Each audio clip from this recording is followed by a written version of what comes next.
నమః శివాయ. ఎన్నిసార్లు ధ్వంసం చేసినా మళ్లీ మళ్లీ లేచి నిలబడ్డ శివాలయం ఒకటి ఉంది అంటే నమ్ముతారా? అది సోమ్నాథ్ జ్యోతిర్లింగం.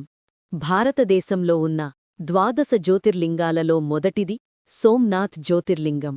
ఈ సోమ్నాథ్ క్షేత్రం గుజరాత్లో సముద్రతీరం దగ్గర వెలసిన అతి పవిత్ర శివాలయం. పురాణాల ప్రకారం చంద్రుడు ఒక శాపానికి గురయ్యాడు. తన కళాన్ని కోల్పోయాడు. అప్పుడు చంద్రుడు శివభక్తితో సోమ్నాథ్ క్షేత్రంలో తపస్చేశాడు. శివభక్తికి మెచ్చి చంద్రుని శాపం నుండి విముక్తి చేశాడు. అందుకే ఈ శివలింగానికి సోమనాథుడు అనే పేరు వచ్చింది.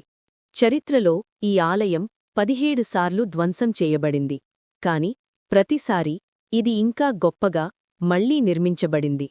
సోమ్నాథ్ జ్యోతిర్లింగం కేవలం ఒక ఆలయం కాదు, ఇది భారతదేశం యొక్క ఆధ్యాత్మిక శక్తికి ప్రతీకం.